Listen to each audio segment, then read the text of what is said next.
All right, good afternoon, everybody. We're going to get started. So there's just two of us for this session, Confessions of a Recovering Missing Middle Housing Developer. That is not me. I'm John Zeanah, and I'm the Director of Planning and Development in Memphis. This is Andre Jones. Andre is the missing middle housing developer in question. And so in this session, we're going to talk a little bit about a project that Andre's been working on for a few years in the Uptown area, which is just north of downtown Memphis, of a missing middle project that's involved a variety of different building types. Some of the issues that he's run up against as he's tried to get his project done. And he might throw me under the bus here and there, and that's okay. But there's other things that we're going to talk about too, particularly issues that we've identified together as we've worked in partnership around things like building code issues related to missing middle, fire code issues, stormwater regulations, utility policies that create issues for missing middle being built in our community and potentially yours too. So with that, I'm going to turn it over to Andre to get us started.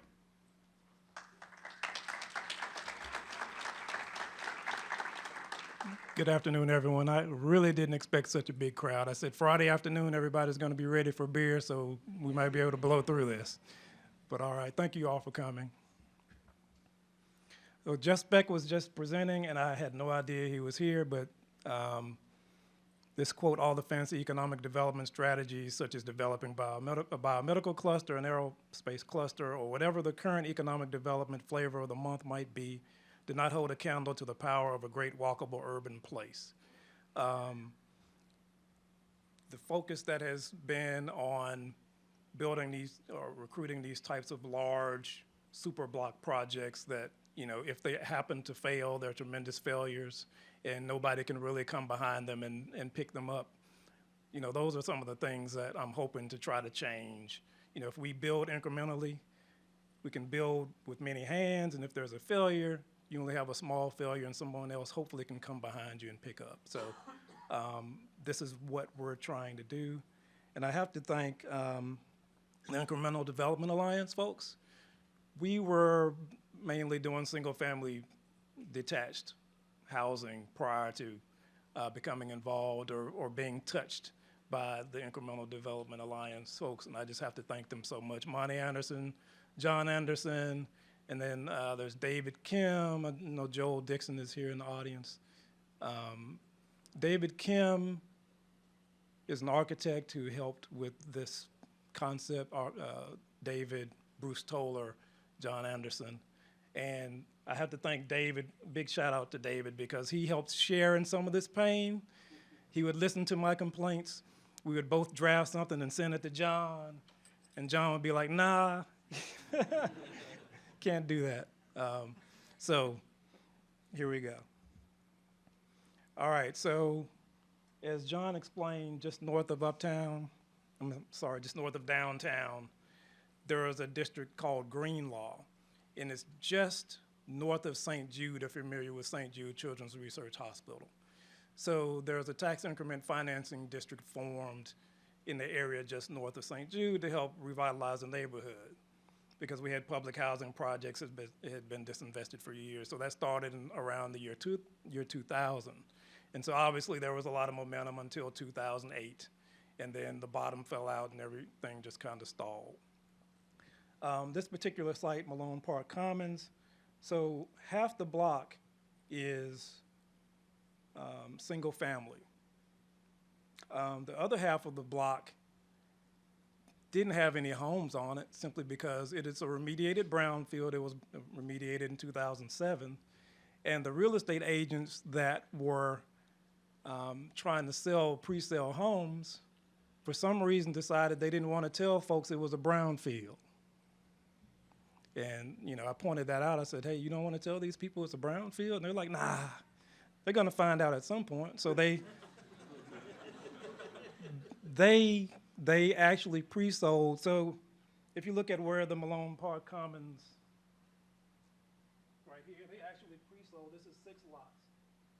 They pre-sold all 6 of these lots. Rumors started flying around, and they all backed out. I'm trying to figure out how they planned on making that work in the first place. So 3 failed single-family attempts. I actually live right here. We built this first house on the block. It was a brownfield. We built the first house on the block, and never be the first to build on a brownfield, right? Because we did all sorts of piers, and I had to haul dirt to Mississippi. It was an expensive blunder that I'll never do again. Never be first.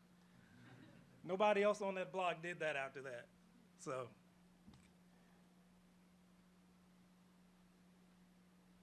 the location was fantastic, though. So here is the Wolf River Harbor. Just west is the Mississippi River, and there's Mud Island, which has Harbor Town. I don't know if you're familiar with Harbor Town, but it was one of the first new urbanist communities developed by Henry Turley and Company and designed by Looney Ricks Kiss in Memphis. I think it's the most beautiful community in the state of Tennessee, if not, I would say the region, but I'm sure there are going to be other comments about that. So we're close to the river. St. Jude is here. The Bass Pro Pyramid is just right up here if you've never been. It's a very interesting concept. Lucky me. So we just happen to be in the trifecta of incentive granting organizations. So we were within the boundaries of the Downtown Memphis Commission, who obviously their purview is to help revitalize downtown. They offer pilots and low interest development loans and grants. The Memphis Medical District Collaborative were within their secondary boundary, which I don't know if Tommy Pacello led it at the time. Tommy was really big in the Congress for the New Urbanism and missing middle housing, and he was a really big driver in the initiation of my project. They were able to provide some pre-development grants. The Memphis Medical District Collaborative was formed by the anchor institutions. So the medical district has, I think it's like 9 hospitals, St. Jude, Methodist, Le Bonheur.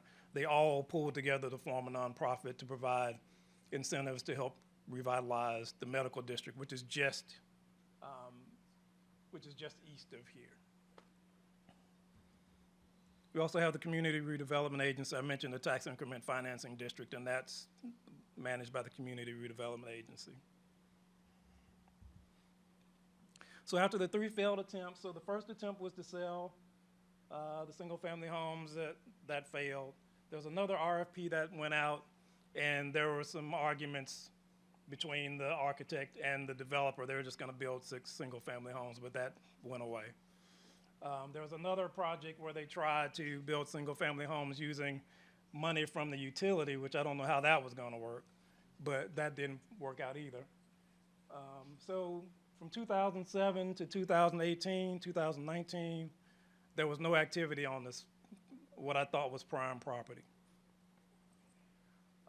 So that's when I ran into the IncDev folks, and my dream was originally to build a cottage court. I had been enamored with tiny houses since the Katrina cottages had been designed, but nobody would listen to me. Henry Turley was like, he was a huge developer in Memphis, and he was like, you're crazier than I am. We tried to get some property from him, and he was like, nah, we're not gonna do that, that's stupid. He didn't say stupid, he said crazy, I'm sorry, but that was the gist of it. So the dream was, so Malone Park Commons, this site, the entire site was a former community center with a pool in the 50s. So that's why that was part of the reason for the remediation. There also was a coal gasification plant in the 1890s that I'm pretty sure spread whatever contaminants all over the place, but for some reason the Tennessee Department of Environmental Conservation just sort of picked that one out and said, you gotta do something with that. So we've got a cottage court, it's 31 units of residential, 4 micro retail on 0.68 acres, 6 lots. So this would have been 6 single family lots, but we have 35 units of residential and commercial in that space now. the term general density. We're trying to build density. Memphis needs density. We need to build, all of the commercial operators say, like grocery stores, you need more rooftops. Well, our goal should be to build more housing units under fewer rooftops. If we've got a fourplex that has 4 dwelling units, that's 4 families within that one rooftop. So general density at the scale of a single family home. So that's the goal. So on this site plan, we've got 2 lots with 11 cottages. That's the same dimensions of the 2 lots here that have single family homes. We've got 2, we call them live-work buildings, but technically they're just small mixed-use buildings to anchor the corners. So Green Law was developed in the 1850s, and they have rich context still available. They've got a lot of brick corner commercial buildings still around, so we wanted to try to match that context.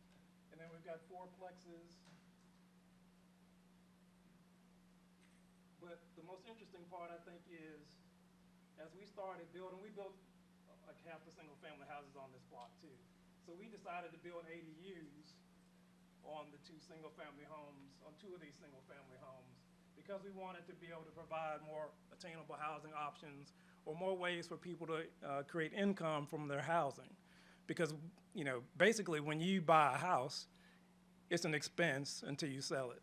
They try to say it's an asset, but that's not how I've seen it. So we wanted to try to make sure folks could derive income from the place where they lived. So I like to call this the most diverse development of building types since World War II, since basically because of zoning and building codes, we haven't really been able to build these types of developments. So we started on Cottage Court first, phase 1. Micro mixed use phase 2, which are the corner commercial buildings, and the fourplex is phase 3.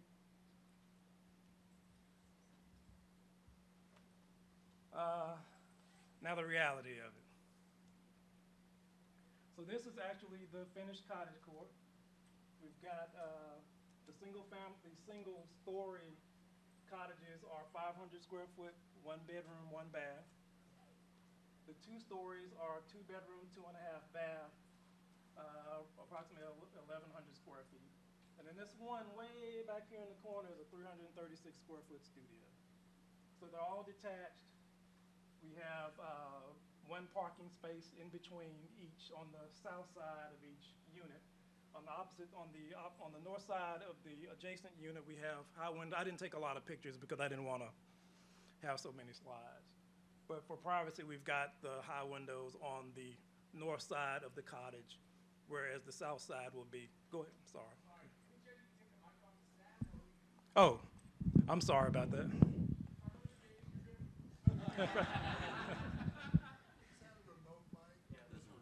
Oh. All right, I figured there's a point here. Hello? All right. Yay. Hey, you live and you learn. So this is our attempt at low-impact design. We've got quarter fine for the walkways. One of those things that you learn is that when you're in a pinch, you come up with creative solutions. So we wanted to have lighting in the courtyard, but the electrician never came back to wire it. So we went for months without lighting, and we finally just said that we got to put the sod down. We can't wait any longer. They just never came back. So we chose solar lamps, and they work great. I much prefer to have those. So, utility design. So Memphis Light, Gas, and Water. I'll name them.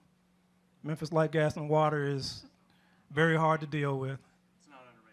Okay, yeah, it's not under John. Complete confusion when it comes to doing missing middle or anything that's just not a single-family house or a large apartment building. You submit the application. There's 2 applications. I think there's subdivision, and then there's apartments.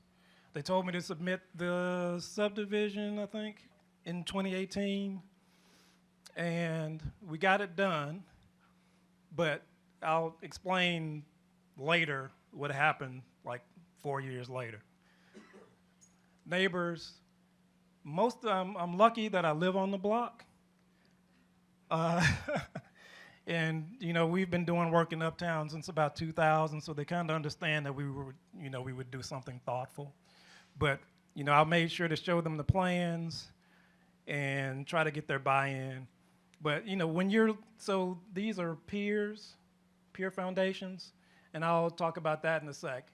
But when you just lay the block piers, people are coming by and asking, is that a trailer park? Are those going to be mobile homes? I'm like, at the time it did look like those, so I couldn't say what it would look like in the end, but I knew it was going to be beautiful. Code enforcement, we went through residential plan review because they were single family detached, so we could go submit into residential plan review. The peer foundations, we went through plan review, they got it approved. We started pouring the foundations, so we poured the footings. And then the field inspector came out and said, what is this? And we're like, it's gonna be piers. He's like, well, you can't have piers. And so we got a letter from code enforcement saying you had to stop work. So we had all these footings poured, and we had to stop work because there was a lack of understanding about piers. So I had to get engineers involved, and it took us 2 months. So we sat for 2 months while we were going back and forth with the head building official. And we provided all, because we're in a seismic zone, they had questions. It was already on the plan, but it was like, well, you need to hire an engineer. So we spent that $3,000 to hire an engineer to say what the plans already said. We got a letter from an engineer and submitted it. This was after 3 months. And then I found it in the code, which I should have done in the first place. I read the code myself. Always read the code for yourselves. So I read it, and it was like, yes, you can have piers in seismic zone D or whatever, it's fine.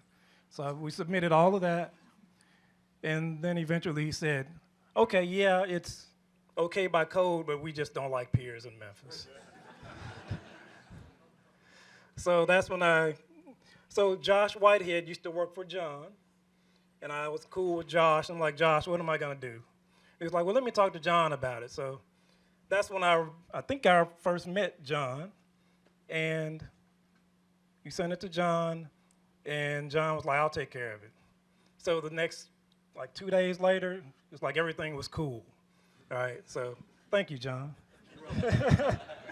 But those are some of the things that, the building codes and the fire codes can be interpretive, right?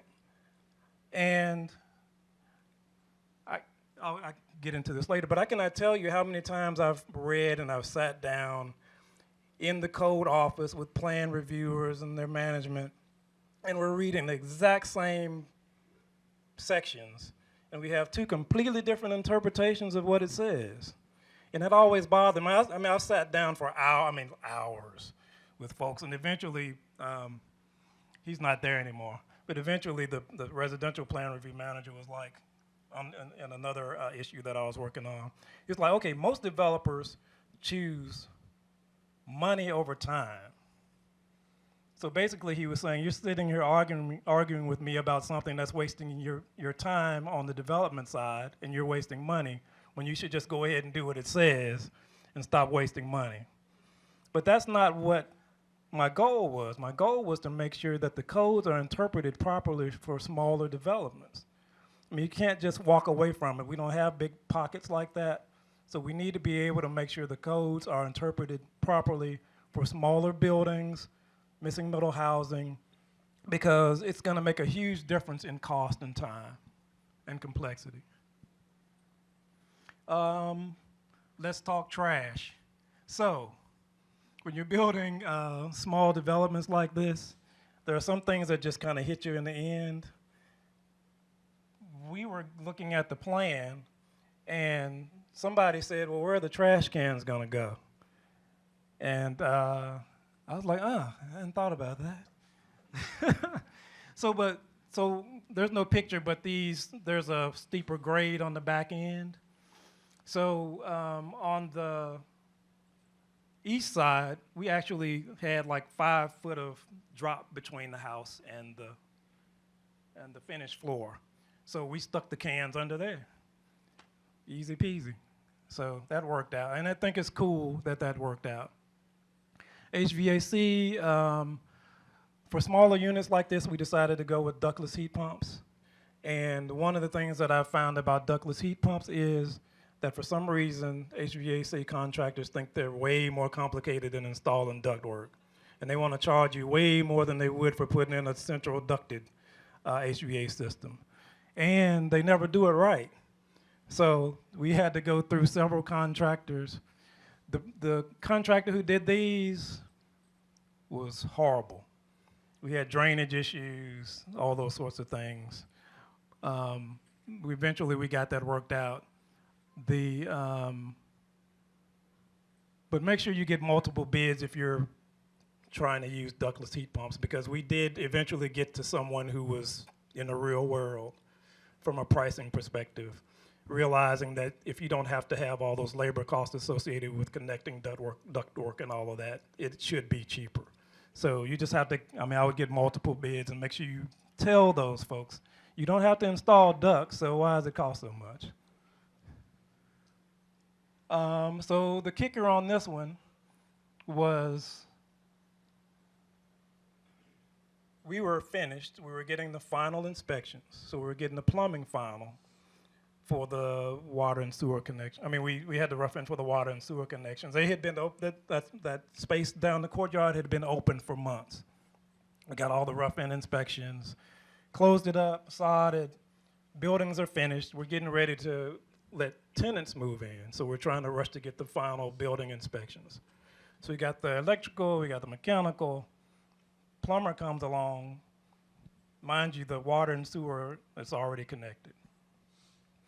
And we've got people moving in like 5 days. And he said, I got to fail this because you don't have a backflow preventer. And I'm like, what's a backflow preventer? And apparently the plumber was like, I didn't know we needed a backflow preventer. You had been here like 16 times and didn't tell us. So 5 days before we're ready for tenants to move in, you probably can't see it down. This pretty rock looking thing has a backflow preventer in it to keep water from running back into the domestic water system. So apparently, the state of Tennessee wanted every local municipality's utility to come up with a cross-connect program. So they enacted a cross-connect program or implemented a cross-connect program in 2017. But nobody knew about it, apparently. So we were the first, I think, to get caught with this in 2020, something like that. So the cross-connect program says that any building that has more than 2 dwelling units has to have a backflow preventer. I would advise you all to check with your utility if you're going to build a building bigger or a dwelling, more than 2 dwelling units, a triplex or fourplex or whatever, if your utility has a cross-connect program, because it can be a huge issue, and I'll tell you why. The plumbing inspector didn't tell the plumber how to install the backflow preventer. The plumber dug a big hole and put the backflow preventer underground where you would think it should go so it wouldn't freeze. So they did all that work. The plumbing inspector came back out and said, no, it has to be above ground. So they had to rip all of that out, do it like this, put insulation on it, and then we put this rock on. So apparently now it can freeze. I don't know, it doesn't make sense to me at all, but that's logic is out the window when we do things like this.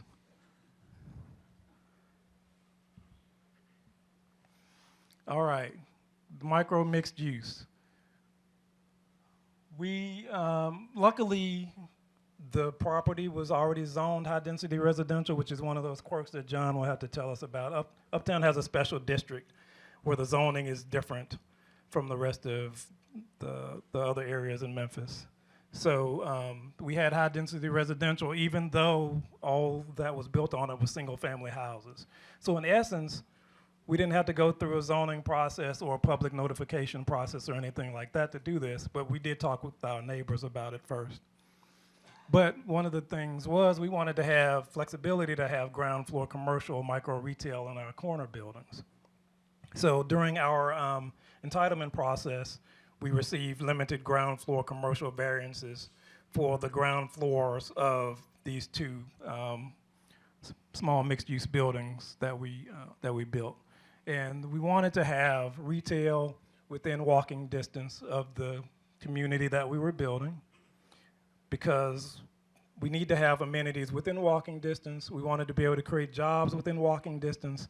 And actually, so Muggin Coffee House is a Black-owned coffee shop, and one of the residents who lives on the block actually works there, so I think that worked out perfectly. I was so proud of that. Regarding issues, there were a lot. So you can't do that again. Another John question came up. So sprinklers, and you'll probably see a common theme throughout the rest of this presentation. Sprinklers and fire alarms. So these buildings were permitted as residential. We planned for them to be, each building has 4 units. All 4 of them were going to be apartments. But we wanted to have the flexibility to be able to turn the ground floors into retail.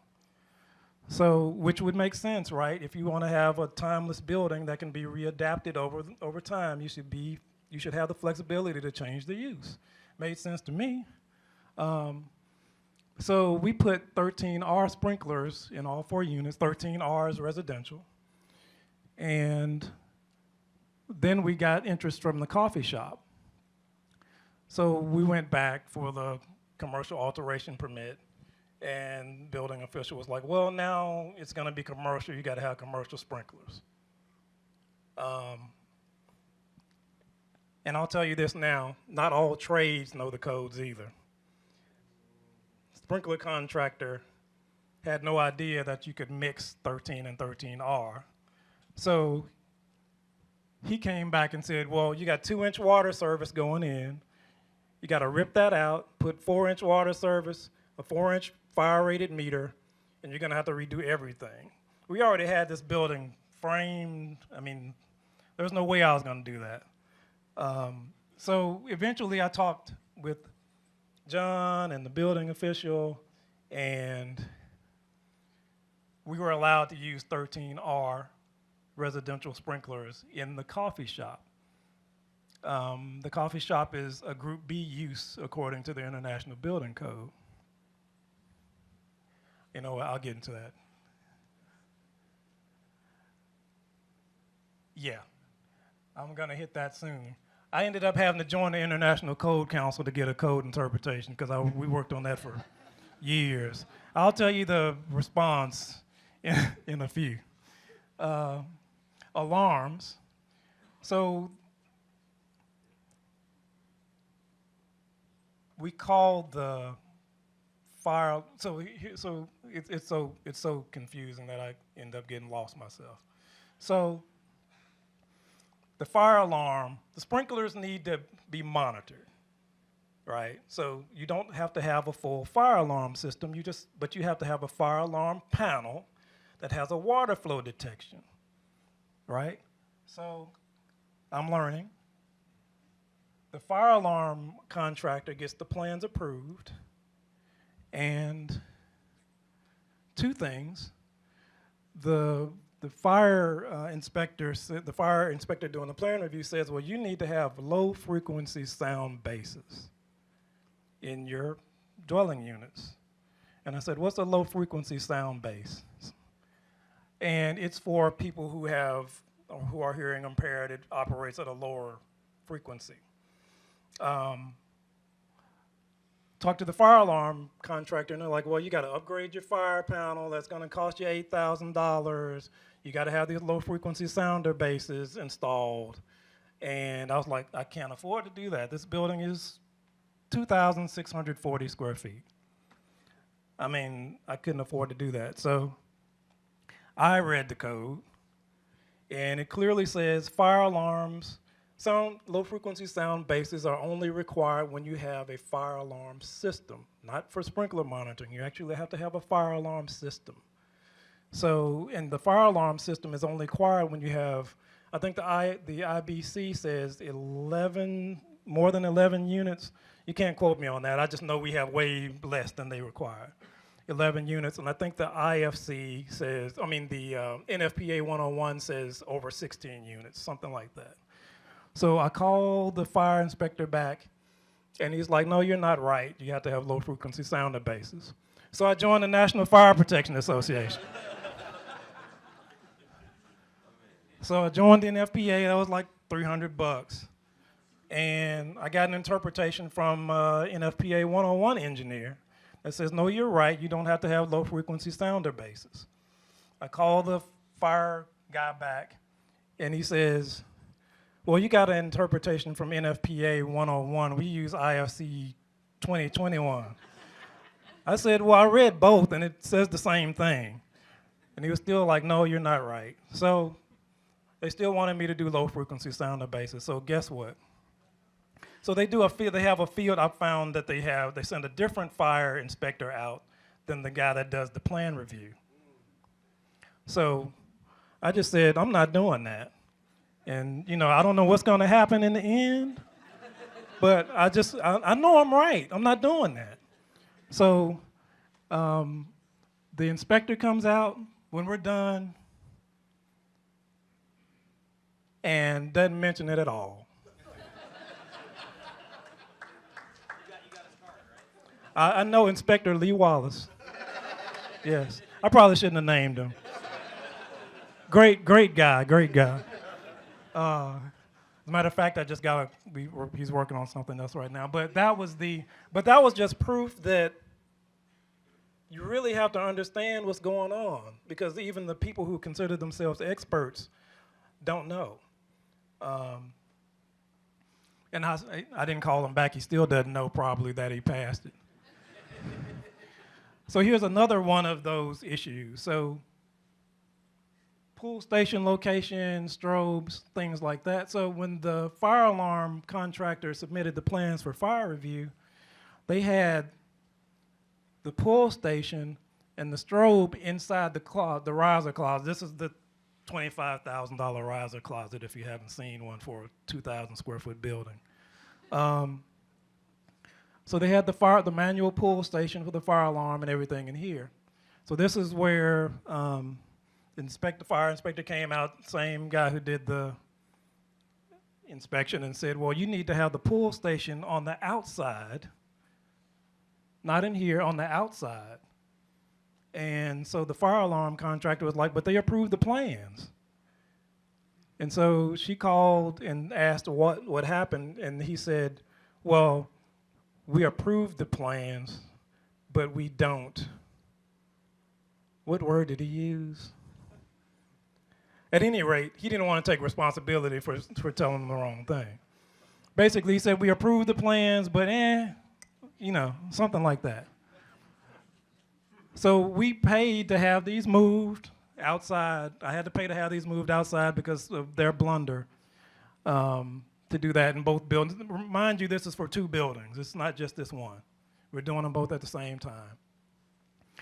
Ironically, the sprinkler contractor who didn't know what he was doing, that said you couldn't mix NFPA 13, we fired. The sprinkler contractor who came out to work on the fourplexes I'm going to show you, I told him about this pull station deal. And he's like, oh yeah, you can have the pull station inside the riser closet. That's where it's supposed to be, because you're not supposed to have people who can just randomly come pull the pull station. It's for the fire department to pull when they come. I was like, okay, yeah. It's really crazy. All right, so we're gonna do that. You can't do that again deal for the 13R and Group B. All right, so the coffee house moved in with 13R sprinklers. On the opposite corner in our other building, we had a smoothie and sandwich shop operator who wanted to open. So I'm thinking, okay, it's cool. We got the 13R in the other unit. It's just a rubber stamp for this one, right? So we had been working against the state fire marshal on sprinklers for a while.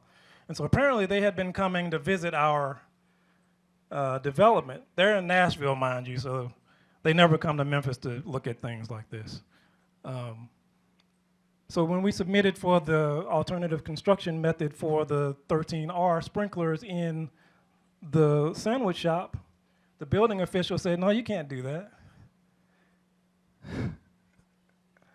My heart sank at that point. And we spent about, I don't know, I think I spent about a year, maybe a year, going back and forth with the building official on this. John was involved, he knew.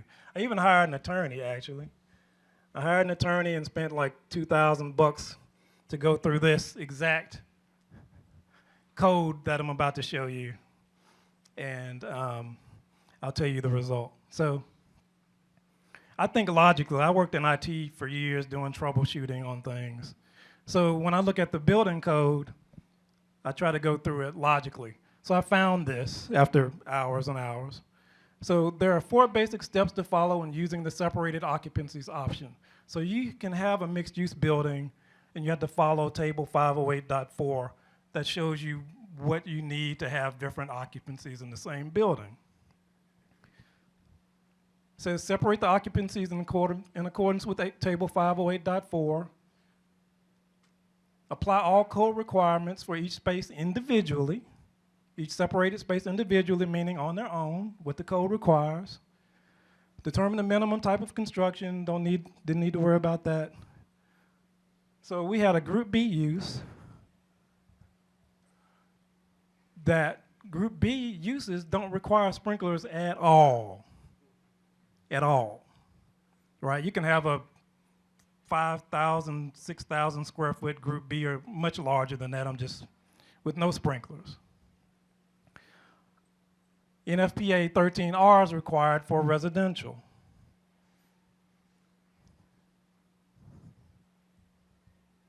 So according to this table, so we've got residential, and we go all the way over here to Group B. So they consider 13R as non-sprinklered. 13 is sprinkled because it's commercial. How they come up with that, I do not know. So we had to have 2-hour fire separation between the Group B uses and the residential apartments above. All right, so that makes sense. So logically, to me, that means that a Group B that's separated properly does not need sprinklers in that space. That's the way it reads. If you have 13R residential sprinklers throughout the building, which is what is required, then would not having 13R sprinklers in a use that doesn't require sprinklers at all, wouldn't that be an upgrade? That's the way it sounded to me. Apparently not. And then for the kicker, I found this exception in 506.2.4. For buildings designed as separated occupancies under section 508.4, right, which is what we just looked at, and equipped throughout with an automatic sprinkler system installed in accordance with section 903.3.1.2. That's 13R. It's saying clearly right here, for buildings separated properly under 508.4 and equipped throughout. It says you can have a mixed-use building with 13R throughout, right there. I was like, I got him. Nope. So after the building official said no for the 30th time. I promise you I sent this guy an email like every day with some different verbiage in the email. Have you looked at this? That's when I joined the International Code Council and got a code interpretation. So it was like, can we use 13R in Group B? Group B doesn't have, all the stuff that I just told you. And he sent a 5-paragraph response. None of it made any sense to me. None of it. Even this exception, he was saying, well, this exception is only for determining the area of the hypotenuse or something like that. It had no sprinklers at all. It had nothing to do with sprinklers at all. And I'm like, well, why is it there? It says 13R, that's a sprinkler. But, okay, so the answer was no. We have to mix 13. We either had to do NFPA 13 throughout the entire building, or we had to be able to mix 13R with 13. Okay, fine. Then I had to send John and the building official an email saying, I'm sorry, I was wrong. All the bugging that I had done for the last year and a half was wrong, but I still don't think it makes sense, which it doesn't. So this was the alternative construction method that we tried to apply. NFPA 13R throughout, EO Design L556 2-hour fire-rated ceilings, which is with wood floor joist, is 3 layers of 5/8 drywall, a hat channel, and then another layer of 5/8 drywall. So we did that, and I hope there's never a plumbing leak. But we did that. This is what I tried to explain. Each unit is less than 700 square feet. Each unit has 2 exits, which is 1 more than required. All units are electric. There's no gas, no ductwork, and there's a fire station being built like 1 minute away. None of it mattered. So this is what we came up with. So we fired the other sprinkler contractor who said you couldn't do it. We found a sprinkler contractor who said we do it all the time. And so to add 2 heads, 2 sprinkler heads, which was all that was required for this like 600 square foot space to meet commercial sprinkler requirements, they had to run these suspended. Luckily, we didn't have to rip all 5 layers of drywall out of the ceiling. Another architect friend just walked through and said, hey, have you thought about just suspending it? The other contractor said we couldn't do it, but hey, they were able to do this. So this was $6,000 just to do this. They came and cut a hole in the hall and ran through and ran this piping. Ironically, I just got a call from our job site supervisor that said Mr. Lee Wallace was there to do the inspection, and he was like, everything's cool, but your fire department connection, I don't know if it's rated for 13 or 13R. And so Groovy Gratitude, which is the smoothie and sandwich shop, they're trying to open in like a week, and I'm like, oh, what is gonna? The sprinkler contractor didn't send the plans to be approved by the fire department before the inspector came. I just got that call like an hour before this, so kind of deflating, but we'll see how that goes. Grease trap, so I don't know who, whether it's your local health department or your local municipality that governs grease traps for restaurants and other establishments. But apparently if you have a coffee shop, you gotta have a grease trap. So when they first came through, they said, well, you gotta have a 700-pound grease trap or some ungodly thing like that. And I'm like, well, we got the foundation in, and it's a 600 square foot space, so where would we put a 700-pound grease trap? I said, I think you should come look at this. So they came down, and he was like, well, you should have done this before and all that. I said, well, it's supposed to be flexible. We're supposed to be able to adapt. Let's use what we have, so what can we do? So he said, well, I'll let you go with a 75-pound plastic grease trap, which is still too big. And he said that was the minimum for the coffee shop. We go to do Groovy Gratitude, and I just asked our job site supervisor, I said, asking for a 50-pound just for the hell of it. So to see if we can get it under the sink. Because we knew that the 75-pound was required for a coffee shop. They approved the 50. There's no rhyme or reason to any of this. I would think a sandwich shop would create more grease than a coffee shop, but hey, it's really weird the way this stuff goes. Anyway, Groovy Gratitude is going in the opposite corner. So now we'll get to the fourplexes. So the International Building Code and Fire Code treat 3 and 4 unit buildings that are the same size as a single family house as if it was this. So John has done a great job of trying to, and he'll talk about that, of trying to make sure that we can fairly regulate these types of structures, because we can't build these right now. It's just not affordable if we had to follow this. And that's why most of them, we haven't built many since World War II.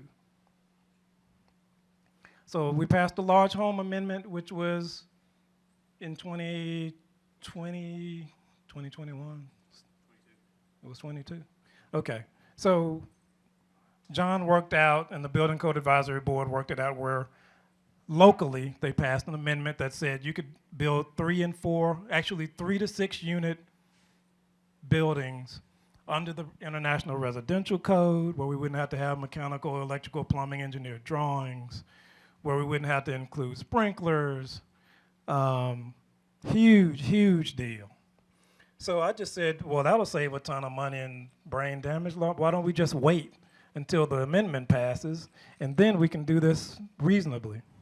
We waited a year before we started the fourplexes, and when we submitted the plans for plan review, the state fire marshal stepped in and said, no, you can't do that. So we had plans that didn't work for sprinklers. We had taken that $20,000, $25,000 per building out of our budget to pay for COVID-related cost increases, so that money was gone. So we're sitting there in plan review. We have to put sprinklers back in, and we got to find some money from somewhere fast. So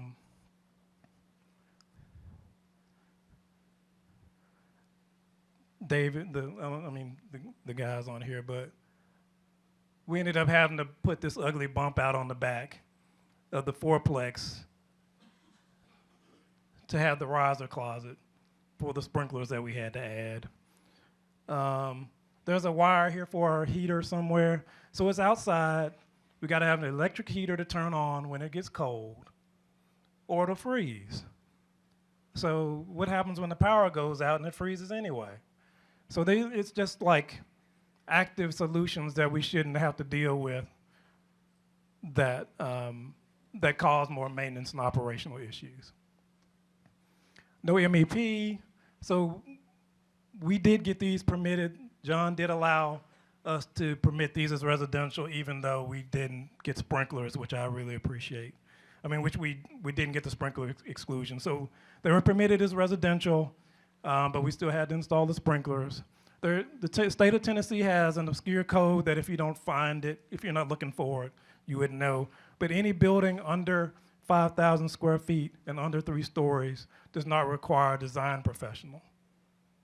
So we didn't have to have MEP or anything like that, even if it wasn't under residential. You may want to check your state codes to see if there's anything like that that will help. Cross connections, how am I doing on time, John? Are you going to have time? We got 25 minutes. Oh, okay, let me wrap it up. All right, cross connections, same deal with the utility. We couldn't afford to do backflow preventers for each one of these or meters. We actually had the meters installed. MLGW makes you pay to put all the infrastructure in before you start. So we spent like $90,000 on meters and everything. And what I didn't know is they charge you as soon as they put the meter in. They start charging you like $300 a month, and you're not gonna break ground for like a year. So I had them pull it up. I'm like, I can't do that. Come get it. And so they came and got it. And we eventually figured out that, okay, we can't afford that. We'll just use the same meter that we use for the brick building and just serve these. We talked to the plumber, we could serve all these units with the water and fire protection connection and everything. That's not gonna work on an individual lot though. No, you're not building 3 across or something like that. If you got an individual lot, you gotta have a backflow preventer, fire protection connection, and if you're not close enough to a fire hydrant, you gotta put one of those in too. So that's why we need to change. Code exceptions, we've gone through that, so let me get this. All right, so this is not a recent picture, but the cottage court was finished, live work buildings, finished, 4 plexes are working on both corners. So this entire stretch right here is Malone Park Commons. And if you see, these are the single family houses that are on the same lots that we have this 35 units of general density here. And it seems to fit in really well. For those of you who knew Tommy Pacello, Tommy was big on small development, and we won the inaugural Tommy Pacello Award, and it was awarded by his family. He passed away, and so it was very emotional for them to award us with that inaugural, and they have that every year. It's a Memphis thing for urban land through the Urban Land Institute. So we're using this project as a way to change the status quo. We didn't go the easy route. We want to actually make permanent positive change to make it easier for missing middle housing to be built, not just in Memphis, but everywhere. And this has been work to learn and not to earn. So I'm hoping that at some point in the future, I'll take what we all learned and we'll share it, and then maybe I'll make some money on the next project. All right. I'll turn it over to John.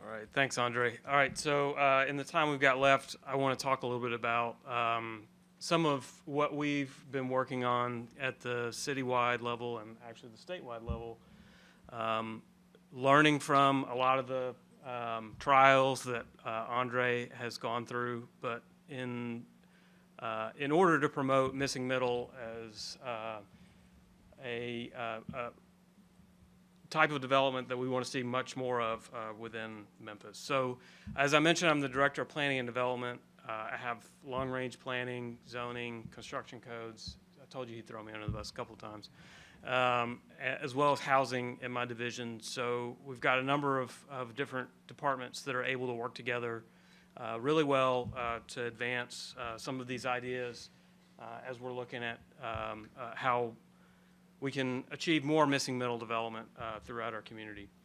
So backing up just a little bit, in 2016, Memphis started its most recent comprehensive plan. It had been almost 40 years since Memphis had done a comprehensive plan.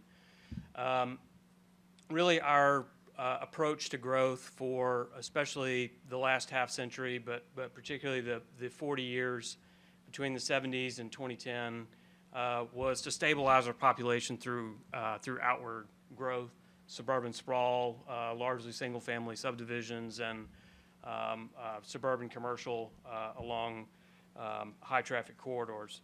You can see from the map here how much our population density changed in that 40-year period as we grew the physical size of our city by 55% and only growing our population by 4%.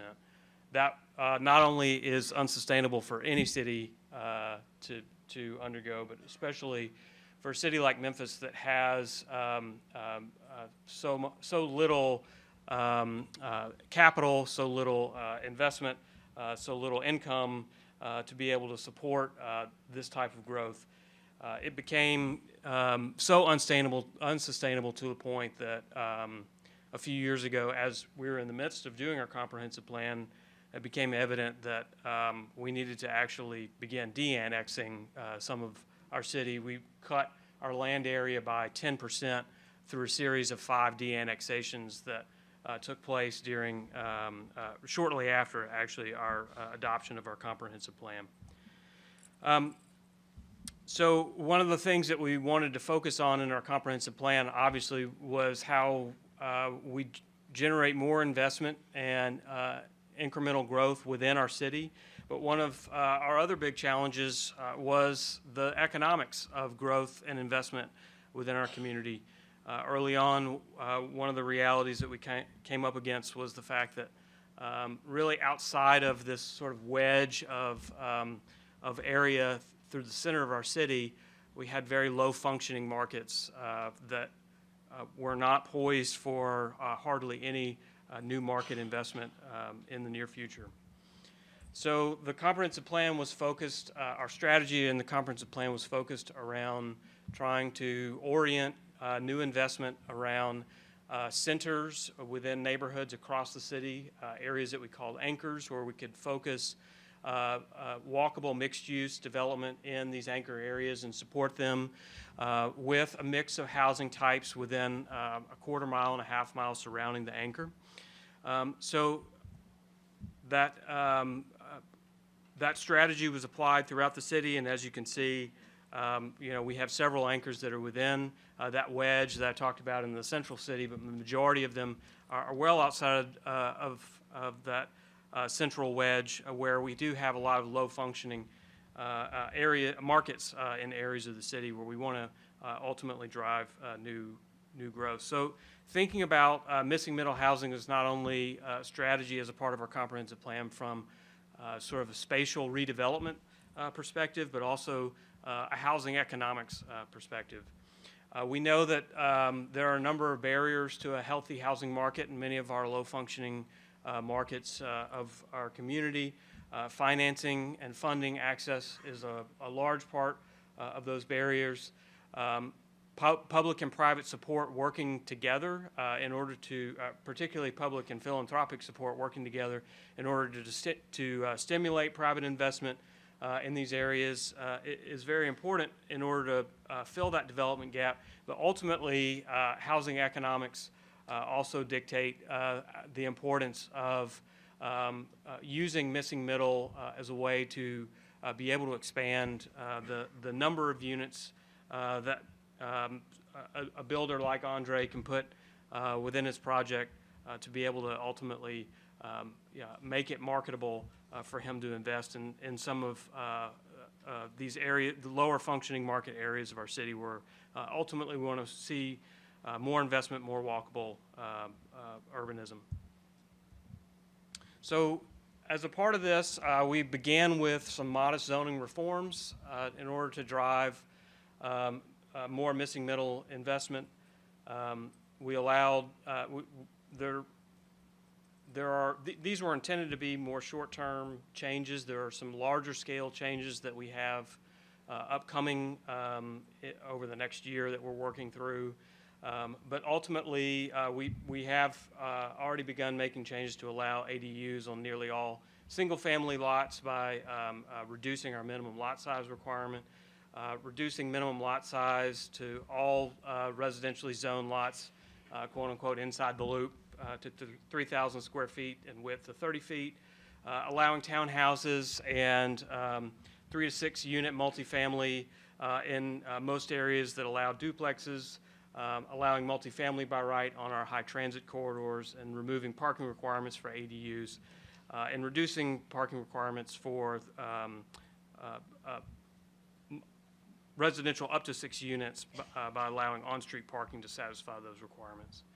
But there are obviously, as you heard from Andre, a lot more hurdles and barriers to delivering missing middle that go well beyond zoning. So Andre went into great detail a lot of the issues that he's run up against relative to building codes, fire codes, utility connection fees. There are other issues too, tax rates being one of them. I'll talk about our situation in Tennessee relative to property taxes and how that causes issues for missing middle. I think one of the themes that maybe you heard a little bit from Andre, then maybe you'll take his advice and go back and read these codes for yourself. One of the things that you'll see very quickly is that this sort of divide between 2 and 3 units is very much baked into most codes. It's an arbitrary divide, but one that has a world of difference in terms of what it costs to be able to build those 2 different types of houses that are so similar. So one of the things that we, well, I'll say attempted to do a couple of years ago was to amend our building code, starting with what we in our zoning code call multifamily large homes, essentially single structures of 3 to 6 units. Our premise was that, as Andre illustrated, these are very similar to single-family and 2-family buildings. We ought to be treating them, treating small multifamily like residential and not like the large apartment that he showed. So actually it was in late 2021, it became effective January 1st, 2022. We modified our code locally to move 3 to 6 unit buildings out of the IBC and into the IRC. We removed the sprinkler requirement in exchange for increasing fire separation to 2-hour rated walls for all of our floor ceiling assemblies separating units. We also limited public space to shared means of egress so that we could essentially take advantage of reduced stair loading requirements that are found in the IRC as opposed to the IBC. As Andre mentioned, we're no longer requiring separate mechanical, electrical, and plumbing drawings as a result of this large home amendment. As I said, this was effective January 1st, 2022.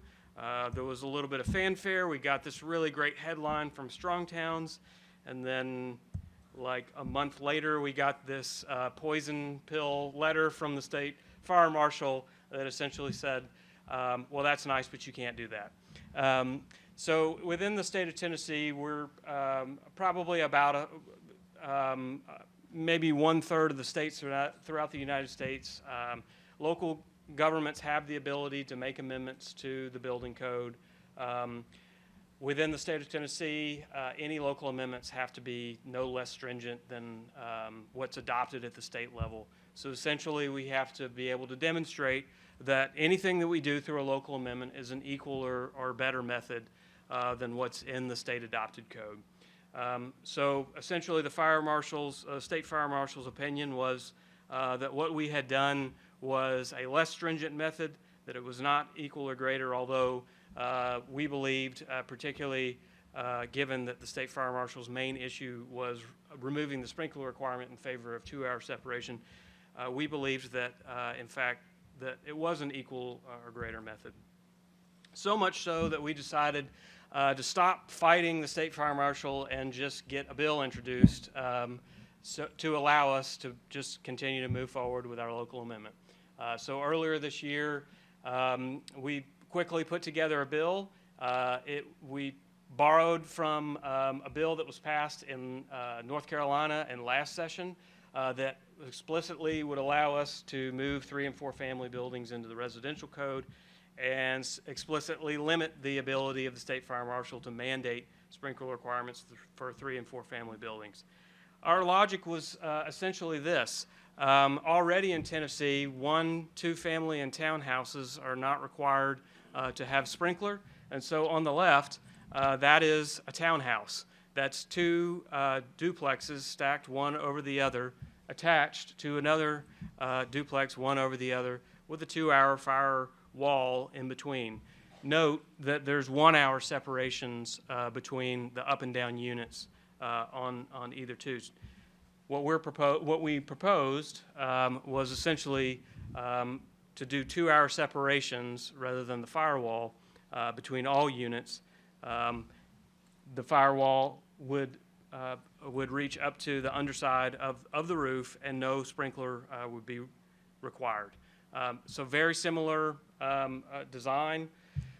What we came away with, because we did get some opposition to the state bill, was an amended bill that allows local governments to amend the adopted building codes for 3 and 4 family buildings. It doesn't specifically reference that we're allowed to move it to the IRC. We're going to keep it there anyway. But we are able to explicitly limit the state fire marshal's ability to mandate 3 and 4 family buildings have sprinklers for buildings that are under 5,000 square feet and under 3 stories. So we came away with a win. Andre had some expert testimony in front of the Senate and House that I think won the day. He went toe-to-toe with fire chiefs, and we came out on top.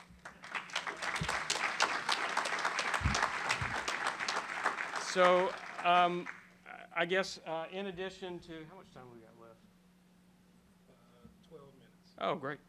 In addition to going back to your hometown and immediately cracking open the building codes, there's a few other things that I want to share with you that I've kind of stumbled on along the way, just in terms of identifying code traps that various communities either unknowingly have or have put themselves into. This is from the fire code in Nashville. As Andre mentioned, in Memphis, we've adopted the IFC. Within Nashville, they've adopted the NFPA. But communities, of course, add local amendments to their codes.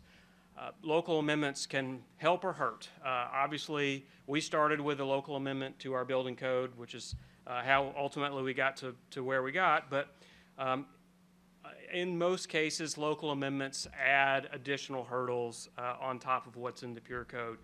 And so this doozy here from Nashville essentially says that where you have overhead utility lines along the access roads for fire apparatuses, that the highest roof cannot exceed 30 feet. So the vast majority of Nashville's neighborhood streets have overhead power lines. So they have effectively, through the fire code here, capped their height at 30 feet. Nashville has multiple multifamily zoning districts that allow heights greater than 30 feet, but you can't take advantage of them if you're on one of these streets. So that's, again, a local amendment that's been put into the local code in Nashville. It doesn't need to be there. This is on top of NFPA.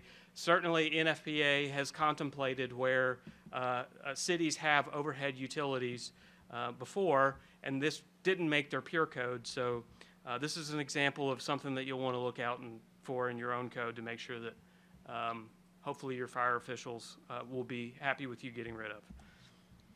Another thing, too, that I'll mention, again, is the sort of 2 and 3 unit divide. This divide is everywhere. I would need another 12 minutes to probably go through more examples that we found. Andre's already mentioned the cross-connection policy for within our light, gas, and water. I've seen this type of thing in utility codes and policies in multiple jurisdictions.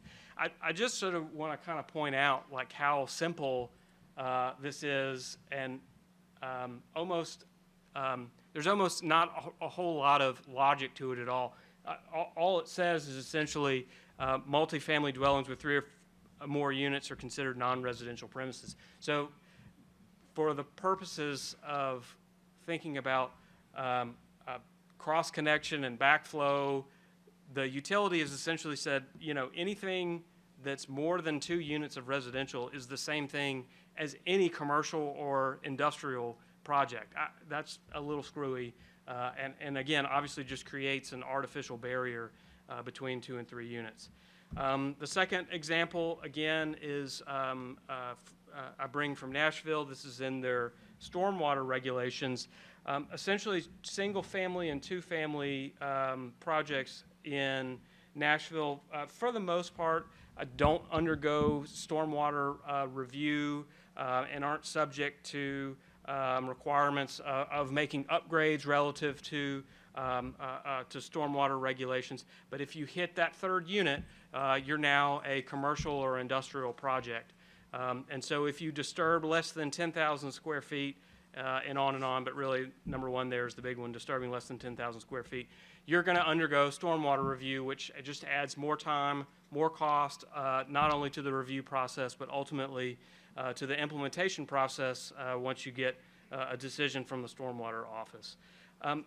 I also and again, this is just sort of through maybe observation and discussion with some developers in Nashville, what it appears actually is that what is happening here is there's really not a lot of discernment of whether or not a project that's 3 or more units triggers one of these conditions. A project that's 3 or more units is just automatically sent to stormwater and undergoes review. So you know, even with these sort of, I'll call them draconian restrictions or divide between 2 and 3 units, there's sort of even more informal burden that's placed on 3-unit and greater buildings through regulations like stormwater.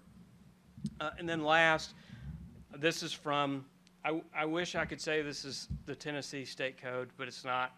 This is in our Constitution for the state of Tennessee, that essentially real property is classified into 4 subsections. I didn't mean to highlight A there. The main point that you see here is industrial and commercial is assessed at 40%, residential is assessed at 25%. Essentially anything with 2 or more rental units is defined as commercial property. So if you have a duplex and both sides are rented, you're a commercial property. So says the Tennessee State Constitution, and you're paying that much more in taxes. To Andre's point, there's already so many additional cost burdens that are put on particularly small multifamily projects. Adding to that, you know, additional cost burden with respect to taxation is yet another barrier. We were successful on building code. I got to be honest, I don't know if we're going to be successful with the state constitution, but you know, perhaps we can find some ways around it. With that, we appreciate your attention and your attentiveness. This has been a really exciting journey, I think, for us. It's probably been more exciting for me than Andre because I don't have the type of brain damage inflicted upon me that Andre does.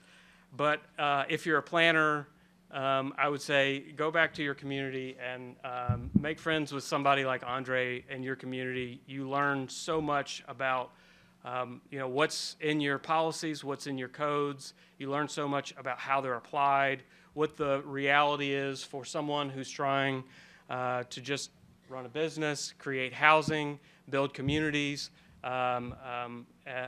in your city, and it allows you to be able to make much better policy. I think over the last couple of years we've made a lot of good policy, and I think with more brain damage inflicted upon Andre, we can make even better policy in Memphis.